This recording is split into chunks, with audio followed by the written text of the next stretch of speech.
America के उपनिवेश बन चुके हैं। ट्रंप पूरी तरीके से ट्रंप जो है मोदी को अपने कब्जे में कर लिया। मोदी जी हमारे पूरे व्यवस्था को, पूरे संवैधानिक व्यवस्था को, पूरे संवैधानिक सिस्टम को अपने कब्जे में कर लिए हैं।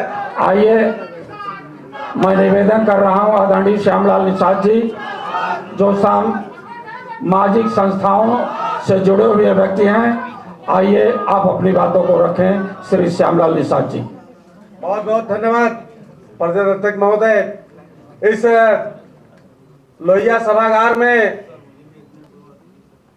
हमारे पीडीए के हित उन्नति के लिए समर्पित परम आदरणीय माननीय अखिलेश यादव जी, हमारे बड़े भाई पूर्व मंत्री दद्दू प्रसाद जी और समाजवादी पार्टी में जो काम कर रहे हैं, इस मुकाम तक लेके आए हैं, उन सभी परवर और साथियों को और पत्रकार बंधुओं, मैं श्यामलाल निषाद नाम है हमारा, सुल्तानपुर जनपद पिछड़े जनपद से मैं बिलोंग करता हूं।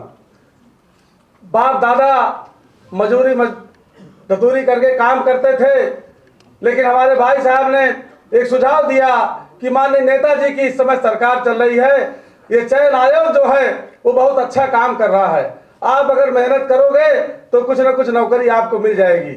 और मुझे चयन आयोग से, माध्यमिक शिक्षा चयन आयोग से शिक्षक पद में चयन हुआ।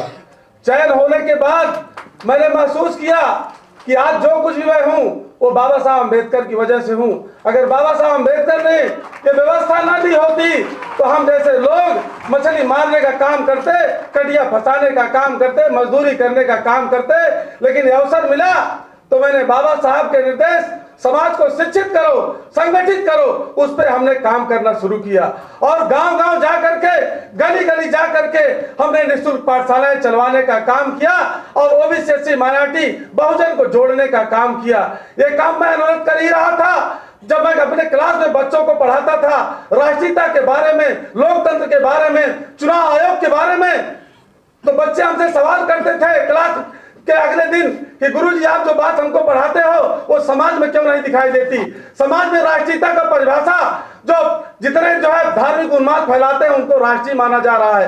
आपकी जो परिभाषा, आप लोकतंत्र की परिभाषा जो आप क्लासरूम में देते हो वो समाज में कहीं दिख नहीं रही है। संविधान में जो व्यवस्था अनुच्छेद 14 में की गई है वो समाज में कहीं दिखती नहीं है। मैं इस बात से बहुत चिंतित हुआ कि आखिर हम लोग पढ़ा क्यों रहे हैं, किस लिए रहे हैं। और जब हमने और विदेश नीति के बारे में देखा, एक गुलामी हमारी थी, अंग्रेजों के समय में हम लोग गुलाम थे, आज जो है हम अमेरिका के उपनिवेश बन चुके हैं। ट्रंप पूरी तरीके से ट्रंप जो है मोदी को अपने कब्जे में कर लिए हैं और मोदी जी हमारे पूरे व्यवस्था को, पूरे संवैधानिक व्यवस्था को, पूरे संवैधानिक सिस्टम को अपने कब्जे में कर लिए हैं। ऐसी स्थिति में हमारे लिए और कोई विकल्प नहीं था कि मैं समाजवादी पार्टी में आकर के इस देश को गुलामी से, ट्रंप के से मुक्ति कराने का काम करूं और देश को जो धार्मिक अंधविश्वास, पाखंडवाद के रूप में जिस तरीके से जो देश की संवैधानिक संस्थाएं हैं उसको कैप्चर कर लिया गया है, मीडिया पत्रकार बंधुओं को कैप्चर कर लिया गया है, ऐसे उससे मुक्ति दिलाने के लिए और देश भारत को, प्रदेश को एक सही दिशा देने के लिए माननीय राष्ट्रीय अध्यक्ष जी अखिलेश यादव जी के साथ काम करने के लिए हमने जो है संकल्प लिया है। साथियों, एक बात कह के कि हम लोग जो है एक बात जानते हैं कि प्रदेश में जो है वो जनसंख्या बढ़ रही है, लेकिन प्राइमरी स्कूल कम किए जा रहे हैं। यह बात सोचने की बात है। अच्छे लोग कहते हैं, पैसे वाले लोग कहते हैं गांव में शिक्षा का माहौल नहीं है। हम ये जानना चाहते हैं योगी सरकार से, गांव में शिक्षा का माहौल नहीं है। अच्छे लोग तो कॉन्वेंट शहर में अपने बच्चे भेज दे रहे हैं, अमीर लोग शहर में भेज दे रहे हैं, गरीबों की शिक्षा कैसे होगी। इसके लिए हम माननीय राष्ट्रीय अध्यक्ष जी अखिलेश यादव जी से निवेदन करेंगे, सरकार बनते ही प्राथमिक शिक्षा में पहले काम होना चाहिए।